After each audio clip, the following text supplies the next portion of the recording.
Saludos a todos y a todas. Estamos en la tutoría 1 y 2. Ahora explico la 1 y la 2 de la asignatura de Política Social del grado de Trabajo Social que, como sabéis, la impartimos en segundo curso, ¿vale?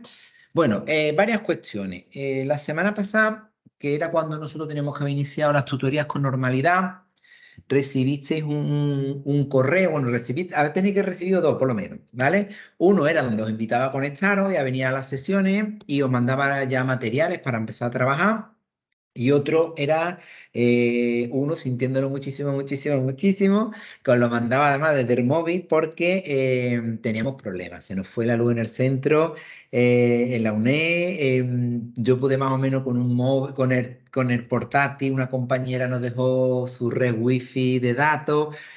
Conectamos con las primeras clases que di a lo largo de la tarde, luego se hizo oscuro, luego pusieron la luz. Pero pusieron la luz y ahora perdimos las redes de internet, lo perdimos absolutamente todo, con lo cual llegó un momento en que ya, aunque había luz, no pudimos dar ya ninguna clase más, ¿vale? Entonces, por eso os mandé un correo para explicaros un poco la situación y simplemente, bueno, pues esta es la tutoría 2, que va a hacer la 1 y la 2, mezclar y a ver cómo lo podemos ir organizando, ¿vale?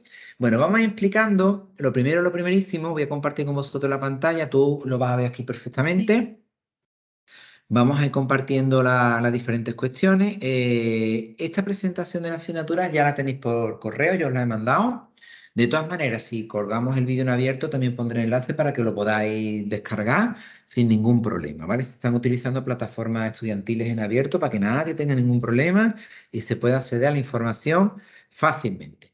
Bueno, vamos a ver la asignatura de Política Social, que es una asignatura que ya sabéis que está impartida, bueno, en nuestro departamento en nuestra facultad de Derecho, dentro del departamento de Trabajo Social, donde lo que se va a intentar, ponen aquí las materiales, esto se ha sacado siempre de la guía, información en abierto. Pretende dar a conocer la naturaleza y evolución histórica del estado de bienestar y las políticas sociales, así como diferenciar los diferentes modelos de política social, ubicando a estas en el marco de la Unión Europea, que también será uno de los contextos de referencia que nosotros trabajaremos. Más o menos, para que tengáis una idea, si habéis dado la asignatura de primero de Estado de Sistemas de Bienestar, mira, ahora ha salido un compañero que te queda, le hubiera venido perfecto, de Estado de Sistemas de Bienestar, básicamente es una extensión de la misma. Entonces, vais a ver todo lo que es el Estado de Bienestar, la formación, las políticas sociales. Es verdad que hay variaciones o diferenciaciones interesantes, ¿vale? O sea, vamos a ampliar un poquito más la información, pero más o menos son los mismos conceptos. O sea, vamos a trabajar sobre ideas que ya conocéis y para posteriormente irnos centrando en, como si fuese la asignatura de primero, ¿vale? En los diferentes sistemas. Entonces vamos a ver la educación, los servicios sociales, igual, es muy parecido, ¿vale? Esos elementos nos van a permitir pues, tener una visión bastante chula de la asignatura de política social. Estamos trabajando también con un material nuevo, ¿vale? Que hace poco tuvimos en la bibliografía, un momentito, la tengo por aquí. Perdón, lo pongo por aquí, voy más rapidito, ¿vale? Que es de 2020, ¿vale? Que tiene ya algunos cursos, pero el material es mucho más nuevo que lo que estábamos trabajando antes y podemos trabajar diferentes temáticas, ¿vale? Entonces es como un ampliar sobre lo que ya habéis conocido o habéis trabajado en la asignatura de primero, con lo cual ya digo va a ser muy sencillito. La idea es tener, bueno, como resultado de aprendizaje, pues la superación de la asignatura implica conocer, muy importante, las dimensiones de análisis de la política social, así como su evolución y desarrollo. Vamos a ver de esto bastante, vamos a ver muchas tipologías, ¿vale? Conocer la naturaleza y evolución histórica del estado de bienestar y las políticas sociales, ya lo conocéis, lo que vamos a repasar un poco porque hemos contenido que os va a caer en el examen para que lo tengáis fresquito. Diferenciar los diferentes modelos de política social, los diferentes modelos de estado de bienestar. También de esto disteis algo en la asignatura de primero. Ubicaremos la política social en el marco de la Unión Europea. Profundizaremos en las grandes áreas de la política social, que son estos sistemas de protección. Y conoceremos las prioridades de la política social a través del gasto social. Eso lo pone en la guía, pero no lo vamos a dar. Es mentira, ¿eh? Eso no viene en ningún tema. Ojalá, ¿vale? Se pudiera dar un tema sobre el tema del gasto social, tal y como viene aquí planteado, ¿vale? Bueno, cuidadito, porque en la guía de la asignatura y en el manual de la asignatura vienen un montón de temas, 12 temas, ¿vale? No entran los 12 temas. Esto es muy importante. Entonces, la asignatura ya os marcan que hay 4 temas que no son materias de examen, que son el 2, el 6, el 11 y el 12. ¿Vale? Entonces, nosotros vamos a ir trabajando con los restos de temas, que son los que yo voy a ir explicando y los vamos a ir trabajando en las sesiones desde aquí hasta el final de curso. ¿Vale? Digo para que no estudiéis más de lo que necesitáis para la asignatura. Si queréis estudiar más, hacedlo. No estoy diciendo que no lo hagáis, sino ya lo hacéis por placer, pero que sepáis que no es por el examen, o me lo apunto para lectura de verano. Perfecto, ¿vale? ¿Cuáles son los temas que entran? Bueno, aquí los tenéis.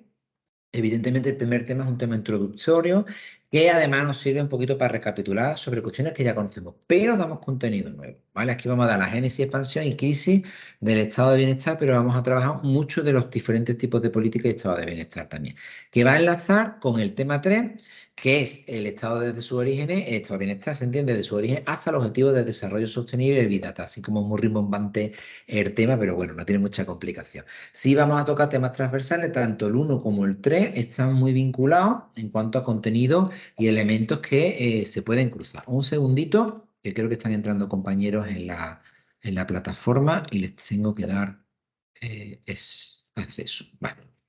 Bien, trabajaremos también ya los diferentes temas que son más por temática, ¿vale? O sistemas concretos que tienen que ver con la política social, ¿vale? Entonces, trabajaremos uno que es densito, ¿vale? Que es el de política social e ideología. Aquí veremos qué ideologías están implicadas en las diferentes maneras de concebir las políticas sociales y todo lo que ello conlleva, ¿vale? Este tema es poderoso, ¿vale? Salvando este, que es un poco más poderoso, tenemos la política social europea, ¿vale? Con las limitaciones que eso supone. Daremos el que está vinculado a seguridad social, daremos el que está vinculado a salud, el tema 9 que será el de educación y por último trabajaremos el de empleo, ¿vale? Toda esta óptica no es con el mismo enfoque que la habéis trabajado en primero, sino que tiene un montón de material añadido, complementario y bastante interesante, ¿vale? Lo digo para que sepáis que, hombre, vais a trabajar sobre las mismas ideas, pero no son los mismos contenidos. Estefanía, porfa, desconecta el micro. Sí, ahora mismo, buenas tardes. Buenas tardes. Bien. Entonces, más o menos, sí, vamos a trabajar sobre esas ideas, pero vamos a desarrollar más cositas nuevas, ¿vale? Bien, evaluación, que es lo que nos interesa. El examen, vamos a ver. Tenemos un examen tipo T, ¿vale? Con lo cual la asignatura es atractiva desde el punto de vista de la evaluación, donde van a entrar 20 preguntas tipo T que más o menos se realizarán en 1 hora de examen, ¿vale? Donde os leo. Las pruebas presenciales constarán de 20 preguntas tipo T. Cada pregunta tendrá 4 ítems de respuesta, que no son 3, son 4 opciones de respuesta, ¿vale? De las cuales solo una será respuesta correcta. Cada pregunta correcta contestada tendrá una valoración positiva de medio punto, ¿vale? Ten en cuenta que son solamente 20 preguntas, ¿vale? Y las respuestas incorrectas tendrán una valoración negativa de 0 a 10. ¿Eso qué significa? Que necesito equivocarme en 5 preguntas. ¿Vais viendo o no? Para quitar un acierto. ¿Se entiende? Con lo cual, hombre, pues de 20 interesa casi que responderla todas e intentar responderlas todas, ¿vale? Las respuestas no contestadas, pues no tienen puntuación ni positiva ni negativa. Y para superar la prueba, pues tenemos que sacar, como es costumbre, un 5 en ese examen, ¿vale? Esa es la evaluación estándar. Tenemos PEC, ¿vale? Prueba de evaluación continua. El alumnado que de forma voluntaria acceda a la prueba de evaluación continua recibiría instrucciones de sus tutores o del equipo docente según el caso y deberá realizar de forma obligatoria un trabajo sobre algunos de los temas del libro que supone la bibliografía básica, que no son objeto de examen. Es decir, sobre el tema 2, 6, 11 y 12. Recordad que antes os he dicho que había 4 temas que no entraban en examen. Bueno, pues la AP va sobre alguno de esos temas. ¿Vale? O sea que con el mismo libro podemos solventar las situaciones. Estos trabajos tendrán una extensión mínima de 25 páginas y máxima de 30. ¿Vale? Con letra Times Roman, tamaño 11, chiquitito. Interlineado 1,5 que será evaluado por los tutores asignados a esta materia. La prueba de evaluación continua, No, bueno, pues no puede significar bajo ningún concepto la aprobada del examen o superior al mismo. Ya sabéis que siempre tenéis que tener las dos partes aprobadas, etcétera, etcétera, para que se puedan combinar. Debéis tener en cuenta que la PES solo es operativa en el examen ordinario de junio, ya que en la convocatoria extraordinaria de septiembre ni se realizan pruebas de evaluación continua, ni se tiene en cuenta las PES, es decir, no se guarda la PEC para septiembre, ¿vale? A los alumnos que opten por la evaluación continua o la realización de esta PES se les podrá sumar hasta un punto. Hasta un punto. En la nota obtenida de la prueba presencial, siempre que tanto en dicha prueba como en la P se hayan obtenido la calificación mínima de 5 sobre 10 puntos en cada una de ellas. ¿Vale? O sea, tiene las dos partes aprobadas, ¿vale? Pues ahora entonces se pueden sumar, se pueden combinar las dos calificaciones. En este sentido, bueno, por aquí con la realización de la P solo se podrá sumar un punto a la nota final del examen siempre que tanto en el examen como en la misma P o el estudiante haya obtenido una nota mínima de 5. Sin P, pues tú puedes sacar hasta un 10, recordad, un acierto 0,5, un error restaría 0,1, ¿vale? Y si hubiera P calificada, pues que con un mínimo de 5 o el estudiante hubiera obtenido también como mínimo un 5 en el examen, podrá sumarse un punto a dicha calificación final, ¿vale? Evaristo, ¿te interesa hacer la P de esta asignatura? No, no, porque te estaba hablando de un punto para un trabajo de entre 25 y 30 folios. Ya esto va a depender del tiempo que tengamos, si tenemos más asignaturas o más carga, ¿vale? Tampoco es una P que me suba notas si tengo suspenso, no me compensa. Entonces, vosotros valoráis si yo en esta asignatura, en este trabajo, voy a echar 2, 3 horas, a lo mejor esas 2, 3 horas son un tesoro para estudiar la asignatura para el examen, porque puede sacar hasta un 10 en ese examen, ¿vale? Ya cada uno se lo va viendo, lo va organizando como considere, pero Porque aquí no te permite material. no, aquí no, no, y además bueno, es tipo T.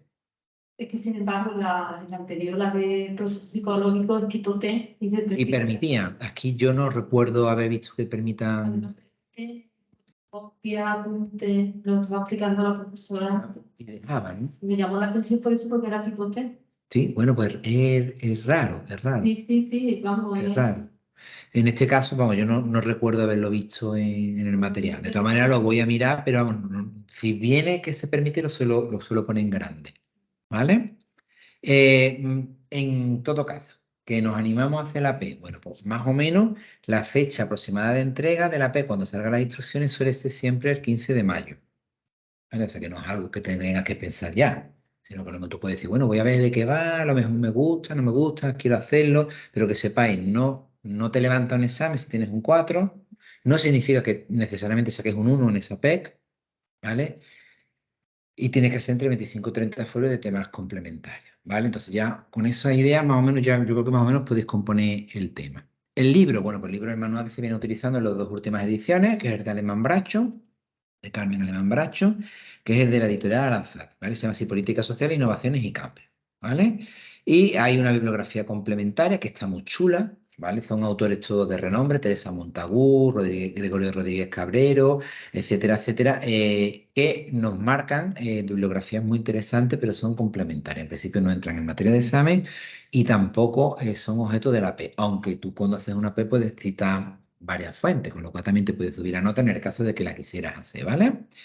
Consejo, como ya llevamos un par de años con el mismo manual, tenemos tipos T, yo os recomiendo que os acerquéis al repositorio de exámenes de Calatayud, ¿vale? Entréis y os descarguéis los exámenes, que algunos de ellos tienen las respuestas y demás, os sirve un poquito también de filtro. Casi ninguno viene con la respuesta. Sí, casi ninguno, porque no, Opciones, uno a lo mejor, casi ninguno. Además, te tienes que intentar buscar la respuesta. En buscarlo, por lo menos. Aunque la aprendas, ¿no? El estilo de pregunta te sirve para repasar, Sí. más o menos, pero es verdad que no todo, ni en todas las asignaturas, ni en todos los exámenes, tienen la diligencia de colgar las respuestas, que estaría guay. Es verdad que hay algunos foros por ahí de gente que se la curraba, ha puesto las respuestas y demás. Pero yo me fío mucho de la fuente. Mira, esas fuentes son más complicadas. Bueno, de todas maneras, yo os aconsejo, por lo menos para ver el estilo de pregunta, de como son 4 opciones en vez de 3, que es lo normal que suelen poner, para ver cómo preguntan y demás, está bien. ¿Mm? Bueno, con esto más o menos tenemos la composición de la asignatura. Lo que vamos a hacer es ahora directamente vamos a empezar el tema 1, que además lo mandé por correo. Ya tenéis por ahí los enlaces para poder descargar, no tenéis ningún problema, ¿vale? Vamos a poner en este caso la PowerPoint. Bueno, el tema 1, génesis, expansión y crisis del estado de bienestar. Son conceptos que, como hemos explicado, ya manejáis, ¿vale? Con lo cual, nos sirve un poco para repasar o revisar ideas que ya tenemos. Entonces, he cogido solamente algunos fragmentos que entiendo que me tengo que parar un poquito más, pero en verdad casi todo va a sonar muchísimo, muchísimo. Bueno, y tenemos un autor que es Cervón, señala que el estado de bienestar puede ser considerado como un nuevo sistema complementario a otros sistemas consistentes en instituciones y acuerdos estatales para la reproducción humana ampliada y simple de una población estatal dada. Bueno, como veis, utiliza una nomenclatura, unos conceptos que son un poquito extraños, ¿no? En política social, pero que es verdad que técnicamente se habla de reproducción de la sociedad, de reproducción humana en términos amplios, generales, sociales, como que el Estado de Bienestar cuida de esa reproducción, ¿no? De ese poder transcurrir. ¿Qué suministran? Por eso esta es la segunda parte, y garantizan provisiones para la procreación, subsistencia, educación, vivienda, salud, cuidado, garantías de renta y, ahora pongo ahí, servicios sociales, ¿vale? Es decir, son unos sistemas complementarios, ¿vale? Que son capaces de proveer una seguridad a la población a través de esas prestaciones, ¿vale? De esos elementos con los que apoya, que garantizan la supervivencia y el bienestar generalizado de la población. Ese es el concepto que nosotros tenemos, ¿vale? Que ya lo conocéis y tenéis muchos datos sobre ello. Un elemento de extraordinaria importancia para explicar el crecimiento de la presencia pública en la economía es el desarrollo del denominado estado de bienestar, cuya evolución irá unida a la propia evolución de la economía. Son ideas que ya habéis trabajado, si no conmigo, con otros profes, donde no podemos separar el estado de bienestar, esto es muy importante, de las cuestiones económicas. Esto es sencillo. ¿Dónde surgen los estados de bienestar? ¿En países pobres? No, surgieron en sociedades ricas, con economía, con unas características muy concretas, donde habiendo bonanza económica, en esas sociedades se dieron otras circunstancias que hicieron derivar que esa balanza económica también se repartiera o se trasladara al resto de la población, ¿vale? Por tanto, economía y estado de bienestar es fundamentalísimo. De hecho, nunca vamos a entender estado de bienestar tal cual, sin políticas de pleno empleo o políticas de subvención o financiación de determinados déficits correctivos de la política económica, junto con, como importante, normativas reguladoras de la economía. ¿Vale? Pensad que para tú poder dar prestaciones o servicios a la población en general, tienes que intentar controlar o dominar la economía. ¿Vale? Esto es muy importante. Sin ese control de la economía es casi imposible que la propia existencia de los estados de bienestar. Por eso se tuvieron que dar una serie de circunstancias que vosotros ya también habéis estudiado. Ya que os pone el texto, la generalización de los procesos productivos a gran escala, que ya reconocéis y recordaréis, que es el famosísimo modelo fordista, colocaba en una situación de vulnerabilidad y riesgo a un mayor número de trabajadores, pero al tiempo hacía necesario mantener un nivel de empleo estable con el fin de estimular el consumo y la demanda agregada. Concepto muy potente, ¿vale? Fordismo, el Fordismo es un proceso que nosotros lo hemos explicado en otras asignaturas, que consigue crear la clase media funcional, que antes nada más existía la patrimonial, funcional, que es en función de tu trabajo, ¿vale? Y esa clase media se sustenta el sistema por dos vías, una la del consumo y otra la de los impuestos, es muy importante, ¿vale? Fijaros lo importante, lo fundamental que existiese el Fordismo como clase media, ¿vale? Media funcional. Y por otro lado, os pongo aquí, os pone el texto vinculado al tema del empleo, el consumo y la demanda agregada. Es decir, a más gente, el Fordismo lo que viene a crear es un montón de gente trabajando con unos salarios más o menos dignos que se van a convertir en consumidores. ¿Cuál es el trabajo de verdad o el papel esencial de esa clase media? Consumir. A más consumo haya, más producción. Más servicios se venden, más productos se venden. A más productos y más servicios se venden, más generación de riqueza vamos a tener en esa sociedad. Pero es que al mismo tiempo cada transacción económica o cada elemento económico que nosotros vamos moviendo genera impuestos. Por lo tanto, esos impuestos van en transferencia a las propias sociedades, a los propios estados. Y además, si se dan una serie de circunstancias, tú lo puedes utilizar para poner pensiones, para poner ayuda, para poner de educación, para poner... Con lo cual, el propio Estado, vía esos beneficios impositivos, va a generar otro montón de beneficios que van a crear puestos de trabajo.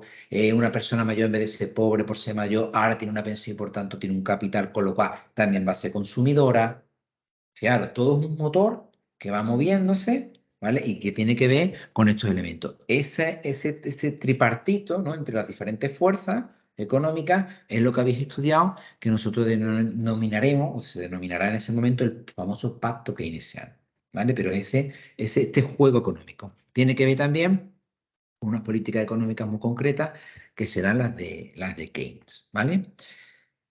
El estado de bienestar, más o menos lo ubicamos, también lo conocéis, después de la Segunda Guerra Mundial. Os pone aquí el texto, dice, después de la Segunda Guerra Mundial es posible encontrar antecedentes como las leyes de Pobre o antes, ¿no? Incluso serían las antecedentes en la de Bismarck. Hay otros ejemplos que vuestros manuales no están tocando. Nosotros no vamos a entrar en ello, ¿vale? Pero quiero decir que Bismarck no es el único que es antesala de lo que van a ser los futuros estados de bienestar y no va a ser los únicos que inspiren los sistemas de Beveridge, ¿vale? Recordad que todo el sistema de legislación política, la parte política, ¿vale? O pública, que va a organizar la existencia de los estados de bienestar, tendrán como base un informe que generó la Comisión Beveridge, ¿vale? Esa comisión y quienes participaron en esa comisión no partieron de cero. Es decir, buscaron ejemplos históricos anteriores que fuesen éxitos y fueran alternativas a lo que hasta ese momento se había aplicado para acarrear o acabar con esos grandes males que denominaba el informe Beveridge, ¿vale? Algunos autores distinguen en la evolución de los sistemas de bienestar como tres momentos, más o menos, ¿no? La antesala, ¿vale? Que sería los previos hasta más o menos en los años 20 del siglo XX. Sí, se llama experimentación porque aquí hay como pequeñas cosas que van saliendo bien y van a inspirar lo que luego será en los propios estados de bienestar. El periodo de consolidación, que ya nosotros tenemos aquí, si os dais cuenta, vamos a empezar a trabajar con el tema de los Fordismos y todo eso. Lo que pasa es que vamos a tener los periodos también entre guerras, que va a ser muy complicado, ¿vale? Muy, muy, muy importante, si os dais cuenta, esta fecha. ¿Por qué? Porque tuvimos el cráter 29, ¿vale? Ese cráter 29 marcará el hito de que la economía tiene que ser regulada, tiene que ser controlada. Vais viendo toda la época Roosevelt, el New Deal norteamericano, todo ese tipo de cositas que habéis estudiado, tienen que ver con esto. Entonces, en esa época se van consolidando parámetros económicos, estilos de gobernar la política económica y social nuevos, ya más fuerte, ¿vale? Más marcando aquí ya muchísimo los parámetros, la política americana, norteamericana en concreto, ¿vale? Y ya hablamos de expansión a partir de, bueno, básicamente cuando termina, en verdad, por en 1940, pero tendríamos que irnos al final de la Segunda Guerra Mundial y especialmente toda la década de los 60, ¿vale?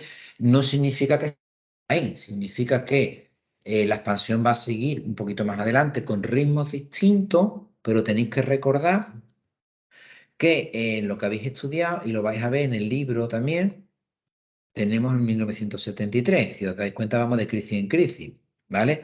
En la del 73 fue la crisis del petróleo, ¿vale? Que lo que se produce es una denominada crisis de oferta, ¿vale? Esa crisis de oferta es una crisis de tipo económica donde los economistas, los empresarios dicen, oye, a mí me encantaría romper pacto keynesiano y en vez de crear pleno empleo, lo que a mí me gustaría es, pasando del pleno empleo, es llenarme los bolsillos más rápido. ¿Cómo lo puedo hacer? Ostras, pues sería súper guay que yo pues, fuera capaz de encarecerle los productos a la gente y la gente no pudiera hacer nada, aunque eso destruya mucho empleo. ¿Quiénes inventaron esto? Por eso se llama la crisis del petróleo. Pues la OPEP, ¿vale? Ellos descubren que tienen al mundo agarrado, sujeto. A los países exportadores de petróleo se juntan y lo que hacen es, como no pueden subirle el precio a las cosas porque no depende de quién lo vende, sino quien compra, lo que hacen es que recortan la producción. Yo recorto los barriles de petróleo, que si de oferta no oferto, y me cargo el sistema, ¿vale? No fue tanto la crisis del petróleo, que hizo un daño horroroso a nivel mundial, como que enseñó a la economía a cómo abusar de la gente, cómo cargarse la parte de empleo, parte de salario, romper el estado de bienestar, que así como yo puedo mandar, recorto la parte mía, encarezco todo, fabrico menos, creo menos empleo, todo cuesta más caro, pero el 100% de lo que vendo lo vendo al precio que yo quiero, a costa de lo que sea. Vais viendo, son parámetros económicos, no tienen nada que ver con el Fordismo, no tienen nada que ver con las políticas keynesianas. Hemos heredado muchos problemas que tenemos hoy en día. Efectivamente. De hecho, ahora mismo tenemos una inflación horrorosísima, ¿vale? Y tiene que ver con estas reglas de juego. Ten en cuenta que en el momento en que se recortan beneficios, lo primero que se hace, entre otras cosas, para echar gente a la calle, es recortar la oferta. Yo recorto y ¿por qué cuestan ahora tanto los coches? Y te van a decir, por la guerra, porque no tenemos chip, porque no tenemos no sé cuánto. Lo que pasa es que los fabricantes de coches no fabrican coches. Entonces no fabrican coches y los que fabrican los venden al precio que ellos quieren. Y el mercado hace ¡fua! Se desorbita, ¿vale? Por ejemplo. Más cositas. Bueno, ideas, ¿no? Yo estoy resumiendo aquí muchísima información porque entiendo que el tema 1 ya lo habéis trabajado también en primero y tenemos esa idea más o menos clara. Pero sí tenemos que tener como una conexión, ¿vale? Os recuerdo, tenemos los denominados estados liberales, que es la parte jurídica o legislativa o modelo político también de un estado. Este se basa en las libertades individuales, primero que nada, ¿vale? Si no hay Estado de Derecho, de libertades, etcétera, etcétera, no puede existir un estado de bienestar. ¿Vale? ¿Eso qué significa? Que todos los denominados estados de bienestar necesariamente son estados sociales, que estos son estados liberales. Esto es muy importante. ¿Vale? Es decir, todo estado de bienestar está en un contexto de un estado que busca acabar con el problema social. Lo que pasa es que ha evolucionado a un modelo avanzado, que si lo llamamos estado de bienestar, que ya no existen, existen otras cosas ahora, se llaman sociedad de bienestar, tienen otros nombres, ¿vale? Pero evolucionaron a los denominados estados de bienestar y que todo estado social, que es un estado que busca ese bienestar social, ¿vale? O acabar con los problemas sociales, lo hace de una forma muy concreta, que en este caso es un estado liberal de derecho.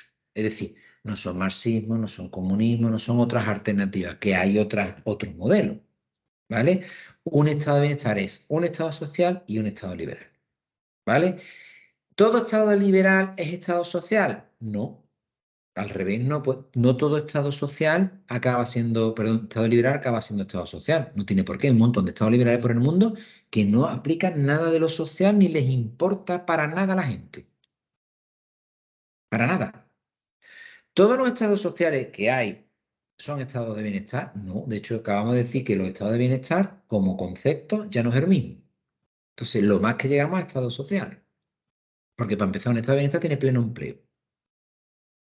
Las características ya no la cumplimos, ¿vale? Pero se entiende. Es decir, es muy importante que los estados de bienestar sean estados sociales, que sean estados liberales. Oye, mira, yo conozco contextos donde hay estados sociales que no son estados liberales. ¿Puede ocurrir? Sí. O estados que parecen sociales. Por ejemplo, el franquismo. El franquismo tenía políticas de protección, políticas de vivienda, políticas educativas, puso en marcha la seguridad social, ¿vale? Eso ocurre en un momento en los años 60, ¿vale? Donde está de moda las políticas de estado de bienestar y las políticas keynesianas. ¿Qué hace el franquismo? El franquismo copia esas políticas y las pone en marcha y funcionan. ¿Es un estado de bienestar? No. ¿Es un estado social? No, porque no es un estado liberal. No está basado en el derecho. ¿Se va entendiendo? Aunque ponga en marcha iniciativas de tipo social o políticas sociales casi igual o muy parecidas a las que se ponían en Europa. ¿Vale? Entonces tenemos que tener mucho cuidado con esos conceptos, pero más o menos yo creo que ordenando esas ideas las tenemos por ahí, ¿no? Bueno, cosas que hicieron que apareciera el estado de bienestar que ya conocéis también, ¿vale? Bueno, evidentemente tuvo que haber un crack. Tuvo que haber un crack que fue el famoso crack de la Gran Depresión, ¿no? El crack del 29. ¿Qué es lo que ocurrió con el crack del 29? El crack del 29 lo que hizo fue demostrarle al mundo que la economía no era perfecta, sino que era terriblemente imperfecta y que todo el mundo cuando se quiere enriquecer muy rápidamente acaba pasando lo que ahora le llaman una burbuja, estallar las burbujas. Bueno, pues estalló, pero bien estallar, ¿vale? La Gran Depresión fue un gran crack bursátil y de muchos más órdenes que sumió a gran parte de la población norteamericana y casi todo el planeta en el desempleo. Fue un crack terrible, ¿vale? Y se arruinaba la gente de un día para otro, eso que sale en las imágenes que se tiran desde los edificios, eso ocurrió, ¿vale? Ese tipo de cosas. ¿Qué es lo que nos enseña o pone sobre la mesa para que sea posible el estado de bienestar? Primero, que la economía es imperfecta, que lo de Adam Smith de la mano invisible no es verdad, ¿vale? Y que por tanto la economía tenemos que controlarla. Alguien diría, hombre, es imperfecta, pero no hay que controlarla. Sí, porque si ocurre esto, lo que iba a pasar en Estados Unidos era que dejara de ser Estados Unidos. Se convertiría en Rusia. Habría una revolución, vais viendo. Se rompería el statu quo. Romperíamos el Estado liberal. Porque la gente ya no va a querer eso, está pasando hambre. Se está muriendo la gente de hambre allí. Quieren otra cosa y lo que queremos es que todo el mundo coma. Queremos que todo el mundo coma es comunismo, por ejemplo. Se montarían en otra ideología, acabarían. ¿Qué se hace? Si queremos mantener el statu quo, tenemos que controlar que la economía no nos destroce el statu quo. Por tanto, tenemos que legislar. Entonces, cuando se abre una etapa, que fue el New Deal norteamericano, el New Deal de Roosevelt, que contaron con un amplio respaldo electoral y un montón de respaldo social, como diciendo, queremos que se intervenga en la economía y que se hagan cosas. Cosas como normas muy potentes, muy históricas, son, la vais a ver en el manual, la Social Security Act, Act significa ley en Estados Unidos, Social Security, que es la ley de seguridad social, o la Old Pension Act, que es una ley de pensiones. ¿Estáis viendo? Es que esto no existía. Y tenemos que empezar a cubrir a la gente, a hacer contingencias, porque o cubrimos a la gente o la gente se va a subir a otra ideología y acabamos con todo el sistema. ¿Vais viendo? O la Insurance Act, que es tema de seguros también, ¿vale? Entre otros, ¿vale? Las dos últimas están adoptadas de modelos que ya se están aplicando en otros países también, ¿vale? Pero ¿qué pasa? Que aquí ya se hace a lo bestia, a lo grande, y marca al resto del mundo como diciendo, oye, tenemos que encorsetar la economía y empezar a poner medidas sociales de protección. ¿Por qué? Porque cada vez que ocurre algo, la gente se me arruina y pasa el hambre. Recordad que luego cuando pase la Segunda Guerra Mundial y ya vamos al siguiente apartado, nos vamos a Bevery, lo primero que dirá Bevery es que todo el mundo, en ese informe, si se dan las determinadas circunstancias, cualquier persona, le decía a los seres, ¿no?, que están ahí sentados en el Parlamento, cualquiera de vosotros puede acabar en la más absoluta miseria, efectivamente. Por eso decía, hay que poner como un colchón, una seguridad social, ahí es donde nace, para evitar que la gente caiga en la pobreza, que exista ese colchón que frene esa caída, ¿vale? Eso ya marca, viene del New Deal de Roosevelt y va marcando como elemento, oye, esto funciona, esto se puede poner en marcha, habría que ponerlo en marcha, ¿vale? Y el resto de países, a través, sobre todo, especialmente a través del informe Bevery, va a irlo marcando. Por cierto, en el informe Bevery había grandes figuras del trabajo social, ¿eh? En ese informe Bevery. Cosas también muy potentes, por ejemplo, el Plan Marshall. Plan Marshall fue un plan de reconstrucción de Europa, ¿no? Se acaba la Segunda Guerra Mundial y lo que hace los Estados Unidos a sus amigos europeos que han peleado junto con ellos, Europa está desolada y destruida, dice, mira, lo que vamos a hacer es reconstruir Europa y vamos a poner mucho dinero. Eso se llamó el Plan Marshall. ¿Por qué lo hacían? ¿Porque eran muy buena gente? No. Se hizo por la siguiente cuestión, ¿vale? Vais a ver cómo se utiliza la economía, que a partir de ahí aprendemos, ¿no? Recordad que hemos salido de la Segunda Guerra Mundial. Estados Unidos se ha hecho inmensamente rica.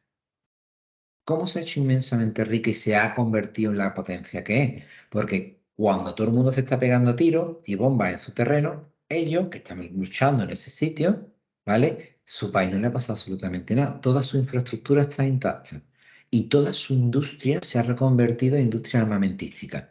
Y todo lo vende, todo lo produce, todo lo fabrica. ¿Vais viendo por dónde voy? Pleno empleo absoluto, todo. Economía de guerra, pero con mucha bonanza económica. Claro, acaba la guerra, mal invento. Uf, nosotros vivimos de esto. ¿Qué hacemos? Pues tenemos que reconvertir toda la producción que iba para tanques, para aviones, para coches. Tenemos que reconvertir todo el sistema. ¿Por qué? Porque si no tenemos desempleo. Bueno, no pasa nada. Que los hombres que estaban pegando tiros en el frente vuelvan a su país y los volvemos a meter en las fábricas. Dicen, no, no podemos hacer eso. ¿Por qué no podemos hacer eso? Porque ahora en las fábricas están las mujeres. Ah, que las hemos metido ahí a trabajar, a fabricar tanques, porque los hombres estaban pegando tiros fuera. Y ahora ya saben lo que es tener un trabajo, un salario, tener independencia. Ahora no se quieren salir. Claro, ya no. Ya han aprendido ese camino. Tenemos que crear entonces un sistema económico que reconvierta toda la producción, que la reoriente hacia lo civil, vas viendo, ¿no? Y que además genere pleno empleo. ¿Cómo lo hago? Madre mía, pues los americanos no somos capaces de absorber todos los coches, televisores y lavadoras que vamos a fabricar. ¿Quién nos lo va a comprar? Pues como no nos lo compren nuestros socios, con los que además no nos vamos a pelear porque ya hemos sido amigos en la guerra, y ahí surge el plan Marshall. Si yo reconstruyo a mis aliados, les puedo vender coches, lavadoras, televisores. Muy bien. ¿Vais viendo por dónde? Todo ese juego es una gran inversión que rentabilizará perfectamente a Estados Unidos y a todos los países que lo quieran hacer, pues también le va a funcionar maravillosamente. ¿A España llegó el plan Marshall? Técnicamente no. ¿Por qué? Porque éramos una dictadura fascista. Los fascistas son enemigos de los americanos, han hecho la guerra, ¿vale? ¿Qué van a hacer los americanos? Pues que a mí ahora España me interesa. ¿Por qué? Pues porque yo ahora soy enemigo de los rojos y Franco se pegó con los rojos. Necesito ahora aliados en la Guerra Fría. No le puedo mandar plan marcha porque los americanos no van a entender que a un fascista o a un fascismo europeo yo le mande dinero, que me han matado soldados míos, los fascistas. ¿Qué hago? Le cambio el nombre. Y entonces paso de llamarse fascismo, donde estaba la falange, y ahora se va a llamar franquismo. Entonces ese personajillo gracioso, chiquitín, con bigote, que está ahí en España, que se ve buena gente, un sitio con con no sé qué, muy religioso, y cambiamos el tema. Entonces van a llegar ayudas, no como plan Marshall, pero sí van a llegar leche en los colegios, van a llegar una serie de elementos de chocolate, una serie de elementos que venían por los americanos, ¿vale? Y un montón de ayudas, como son también la entrada en las bases americanas, industria americana, los tractores americanos, todo eso tú, tiene un sentido que además a los americanos les rentabilizaba, pero una barbaridad. A España también le vino bien la cuota parte que le correspondía, ¿vale? Pero todo eso son juegos económicos que lo que buscan es sociedades, en este caso la americana, que tuviesen pleno empleo. Para ello tenían que sostener lo que se llama el comercio interior o la producción interior y todo lo que es la sostenibilidad hacia adentro, pero para que no se me agote y cree desempleo, necesariamente tengo que crear cuotas de mercado fuera. Por eso es muy importante, y vais a leer y vais a aprender, que la Unión Europea, que es otro mercado, ¿vale? Además, a los americanos les dio mucho coraje que la Unión Europea se juntara, claro, ¿no? Se convertía en potencia económica, pero bueno, no éramos tan tontos. ¿Qué es lo que tiene como requisito no escrito? Que todo aquel que quiera entrar en la Unión Europea necesariamente han entrado en la OTAN. ¿Por qué? Porque si no hay seguridad de que entre nosotros no nos vamos a pegar tiros, no damos confianza a los mercados y a los sistemas productivos para el intercambio de mercancía. ¿Vais viendo? Entonces necesitamos primero ser muy amigos y después ya comerciamos. ¿Vale? Entonces, cuando aquí se hicieron la consulta, ¿no? Para OTAN sí, OTAN no, en aquellos años, el gobierno que decía OTAN no, salió OTAN sí, en verdad lo decía muy bajito porque sabía que necesitaba entrar para que España se convirtiera o entrara en ese momento en la CEE, que era como se llamaba antes de la Unión Europea. Si no, no hubiese entrado directamente. ¿Vale? Son como juegos que hay, ¿no? Pero son importantes. Otro elemento importante que también conocéis, todo esto lo conocéis perfectamente, sería el tema de las teorías económicas de Keynes. Es decir, este es el que amuebla la parte económica del sistema. Keynes decía, Oye, mira, aquí hay tres agentes, ¿no? Que son la empresa, ¿no? El sector económico, el Estado y el resto, que son los trabajadores, los que dependen del sistema, ¿no? Ni la empresa ni los trabajadores pueden dinamizar la economía por sí solos, ¿vale? ¿Por qué? Pues porque es muy sencillo. La economía lo que siempre quiere es enriquecerse, ¿vale? Y los trabajadores lo que quieren es no trabajar y que además tengan un salario. O sea, son como elementos muy contrapuestos. Y el único que puede más o menos dinamizar todo el sistema realmente es el Estado. Como decía Keynes, mira, la mejor forma es que el Estado sea el que inyecte capital a través de gasto. Claro que esto es contra... Dice, vamos, gastar, gastar, gastar es el motor económico, no el ahorro. No es decir, es que el ahorro es más bonito, sí, pero para un chiquillo con la hucha, la alcancía, o que tú quieras ahorrar para algo, pero tú no eres el Estado. Tu función no es ahorrar, tu función es bien administrar los bienes públicos de manera que se beneficien todos. Ya es diferente. Entonces, si tenemos que hacer ese juego, ¿cómo utilizamos el dinero de manera que todos se beneficien? Keynesian, gasta. ¿Qué significa gastar? Obra pública, demanda de servicios, demanda de prestaciones. El gran motor de una economía es el propio Estado, que empieza a funcionar la maquinaria.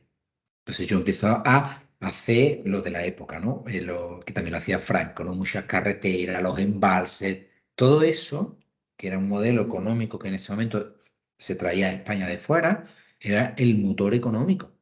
Creaba un montón de, pero muchísimo empleo, muchísima transferencia de dinero, ¿vale? ¿Qué significa? Porque a más empleo, más gente con dinero, ¿no? Fordismo. La gente con dinero, yo quiero un coche, yo quiero vacaciones, me quiero comprar una tele. ¿Eso qué significa? Aumento de la producción de las fábricas, más empleo, más gente con dinero, más gente gastando, y ahora todo eso generando impuestos. Entonces, todo lo que invirtió el Estado en pegar el empujón, lo recibe el Estado vía impuestos que puede seguir volviendo a utilizar como maquinaria. ¿Vale? Esta teoría es una teoría económica. ¿Se pueden hacer las cosas de otra manera y que haya riqueza? Sí, como se hace ahora, que no se haga de esta forma. No se hace de esta forma y hay un montón de ganancia económica, pero está específicamente repartida a unas manos muy concretas donde siempre, siempre, siempre llegan los cauces de dinero y otras de las que siempre salen. Hemos cambiado las reglas de juego. No podemos llamarlo estado de bienestar. En una época que incluso la educación, la sanidad pública, todo eso está ahora mismo en un impasse, porque no sabemos por dónde, vamos, sabemos por dónde va a tirar, que es cargarnos el sistema y que se pase los beneficios a los privados. ¿Qué significa eso? ¿Mejores servicios? No, significa muchos bolsillos de muy poca gente muy lleno. Eso es lo que significa. Y ese es el juego. Sí, genera, esto es ideología, no es una teoría económica exacta, sino una ideología de cómo hacer las cosas. ¿Podría hacer de otra manera? Sí, se podría hacer. De hecho, se ha hecho en algunos casos de otra manera. Bueno, aquí tenemos también las aportaciones de Ian Gow, que es un teórico. Dice que según Ian Gow es un conjunto, el concepto de estado de bienestar es un conjunto tanto de actividades como de normas, actividades de provisión de determinados servicios sociales y normas de reglamentación de actividades privadas, de forma que se utiliza el poder estatal para modificar la reproducción de la fuerza de trabajo, por eso es lo del control de la economía, ¿vale? Y para mantener a la población no trabajadora en las sociedades capitalistas. Decía, oye, mira, yo puedo regular la economía de tal manera que sostenga lo que hay, pero quien está fuera del sistema, yo tengo dinero para protegerlo y que además lo saquemos. ¿Dónde está el hito más importante? Mira, en el resto del mundo que no hay estado de bienestar o que no ha habido estado de bienestar, tú te conviertes en viejo, persona mayor, y automáticamente te conviertes en pobre. ¿Por qué? Pues porque ya no percibes ingresos y te conviertes en una carga para quien te pueda sostener. Entonces tú puedes lastrar en tu situación de vejez a una familia que te pueda o no cuidar. Eso es como funciona en el resto del mundo, que no hay, por ejemplo, pensiones o estado de bienestar. ¿Qué ocurrió? Que cuando tú activaste o se activaron las pensiones ya no era causa de vejez, era causa de riqueza. Es decir, ser persona mayor era ser garantista de un ingreso y por tanto un consumidor. Y por tanto tú como viejo, como persona mayor, eres un creador de empleo y eres un motor económico. Como veis, el giro es bestial. ¿Vale? Entonces son elementos que tienen que ver con el concepto propio de estado de bienestar, ¿no? Monereo Por su parte, señala que el estado de bienestar es aquella forma de organización del poder político en la comunidad que comporta una responsabilidad de los poderes públicos en orden a asegurar una protección social y bienestar básico para sus ciudadanos. O sea, el enfoque del estado de bienestar es proteger a los ciudadanos. Eso es fundamental. En este sentido, implica la provisión pública de una serie de servicios sociales, incluyendo transferencias, y serían las pensiones, las ayudas, ¿vale? Para cubrir las necesidades humanas esenciales de los cuidados de una sociedad compleja, perdón, de los ciudadanos de una sociedad compleja y cambiante. Y la responsabilidad estatal en el mantenimiento, esto es muy importante, de un nivel mínimo de vida a todos los ciudadanos pertenecientes a la propia comunidad política o con el derecho que le comporta la ciudadanía, ¿vale? Esto también tiene sus matices, porque una persona que no sea ciudadano, técnicamente no lo tendrían que cubrir, ¿vale? Ya es, cada estado esto lo articula como considera, pero en principio el que sea ciudadano debería de estar cubierto en todo, ¿vale? Aquí hay estado de bienestar y estado de bienestar, ¿vale? Muchas diferencias.